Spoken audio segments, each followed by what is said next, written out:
Magandang araw mga ka-BSU. Welcome sa programang Dear Manong Demure, ang inyong programa na puno ng kwento ng pag-ibig at buhay. Madalas kung sino pa ang mahal mo ay hindi ka mahal.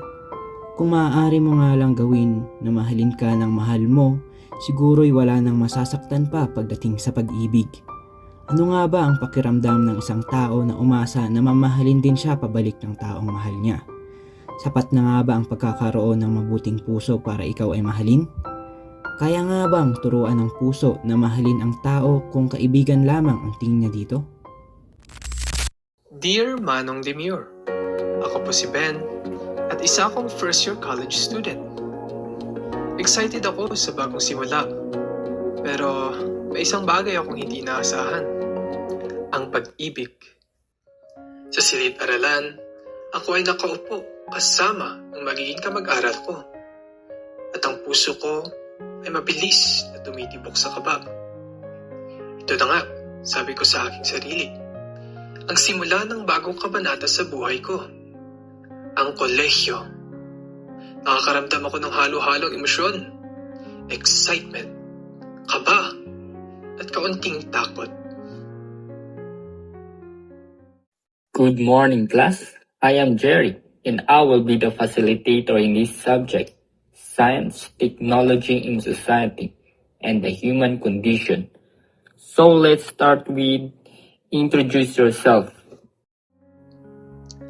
Habang nagpapatuloy ang introduce yourself, napalingon ako sa aking mga kamag-aral.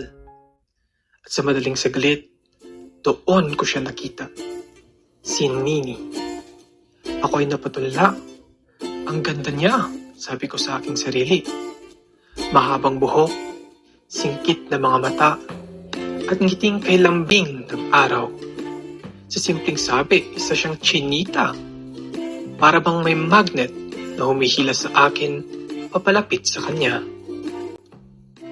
Uy Ben, nakita mo na ba si Nini? Ang ganda niya, di ba? Oo nga pre, parang saya-saya niyang makasama. Uy, mukhang may crush ka na. Hindi naman. Pero kung posible, gusto ko sanang makilala siya.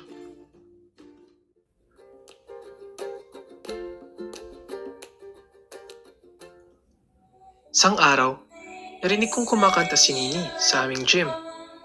Ang boses niya na umaalingaw-ngaw na parang ibon ay napakagandang dinggin. Doon ko talaga naisip na gusto ko siyang makilala ng mas mabuti. Uy! Ang galing niya. Dapat ka nang umamin, Ben. Kaya nga di ba close kayo? Di ba malapit na acquaintance natin? Doon ka kaya umamin? Uy. Oo. Bala ko talagang umamin sa kanya eh. May papayo ba kayo? Hoy, ano bang pinag-uusapan nyo dyan? Wala. Pero ikaw nga eh. Ba't ka na mapunta dito sa grupo namin? Oo, kasi birthday niya ng kaibigan kong si Nini. Ipupunta kami ng McDo at Burnham. Baka gusto ninyong sumama. Talaga ba? Sige pa, sama kami. Di ba pare? Sim. Omsim!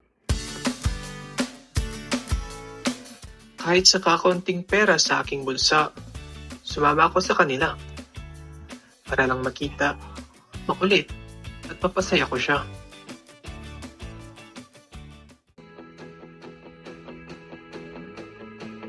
Sa madaling panahon, dumating ang isang acquaintance party. Sa aking isip, ang desisyon ko nung magtapat ay buong-buo na. Nagdala pa ako ng chocolate para sa kanya. Go, Ben. Kaya man. Nini, would you like to dance? Ha? Ako? Sige. Oo pala, Nini. May dala akong chocolate para sa'yo. Sensya ka na't natunaw eh. Hindi na pa kasing nakaipit dito sa blazer ko.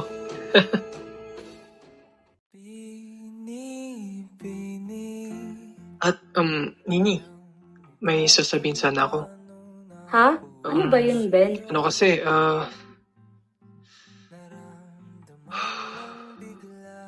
Ini, tuwing kasama kita, parang saya-saya ng buhay ko. Ang mga simpleng usapan natin, yung mga tawanan at asaran, pati na sa simpleng high and bye natin. Lahat yun ay talagang mahalaga sa akin. Ha? Seryoso ka ba? Bakit parang biglaan to? Oo, seryoso ako. Gusto ko sanang ipaalam na may gusto ako sa'yo, Nini. Hindi lang basta-basta. Hindi, talagang gusto kitang makilala ng mas mabuti. Hindi lang bilang magkaibigan, kundi even more. Saglit lang, Ben. Hindi ko inaasahan to. Akala ko kasi magkaibigan lang tayo.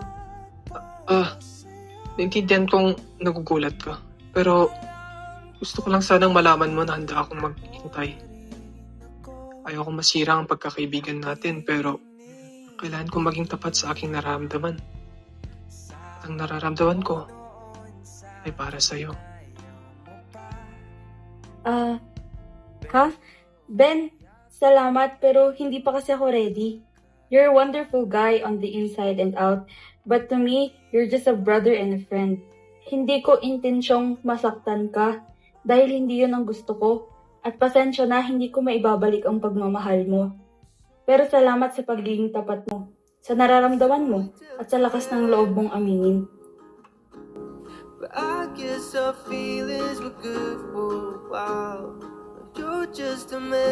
Sa salitang parang matalim na kutsilyo, ang puso ko ay naturog. Umuwi akong malungkot at sa aking lungkot ay nahulog ako sa alak kasama ang mga kaibigan ko.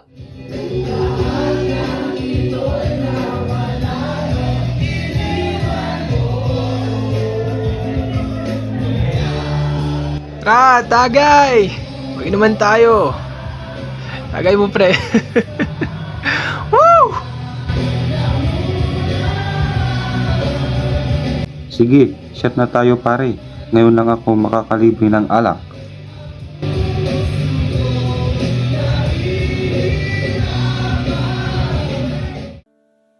Hoy, Alex, ano ba yan? Imbes na tulungan at payuhan natin tong tropa natin eh. Ben, okay lang yan. Maraming tao ang dumadaan sa gantong sitwasyon. Hindi lamang iisang babae, di ba?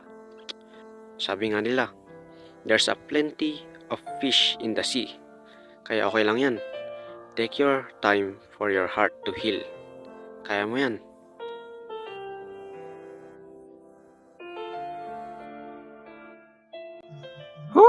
Gusto kong maligo ng alak.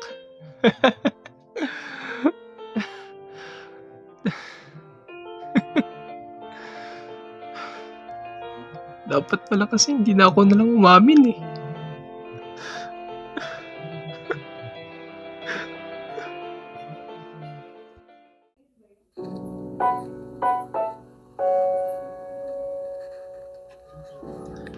Lumipas ang panahon at hindi na kami nakpapansinan ni Nini. Nagiging awkward na ang situation kung nakikita kaming dalawa. Sa kabila ng lahat, nagdesisyon akong ibuhos ang aking sakit na nararamdaman ko sa pag-exercise. Kailangan kong bumangon at ipagpatuloy ang aking buhay. Sa ngayon, nag-focus muna ako sa aking sarili. Naniniwala ako na may inalaan na babae ang Diyos para sa akin. Di nga lang si Nini. Ang tunay na pag-ibig ay darating din. At alam ko yan. Nagmamahal, Ben. Tunay na mahirap mahulog sa isang kaibigan. May risk na mawala ang iniingatan niyong pagkakaibigan sa sandali na aminin mo sa kanya ang iyong nararamdaman. Pero maaari rin na maging pabor sa iyo ito, ang resulta ng iyong gagawing pag-amin. Ngunit hindi mo malalaman ang resulta kung hindi ka magtitake ng risk. Habang buhay kang mabubuhay sa napakaraming what if. Isang katapangan ang umamin ka sa taong mahal mo. Ngunit isa ding katapangan ang iyong pagtanggap sa iyong pagkatalo. At kung natanggap mo na, ang lahat ay unti-unting ipapakita sa iyo ng tadhana kung bakit hindi kayo nagkatuluyan ng taong mahal mo. makikita mo ang dahilan sa tamang panahon.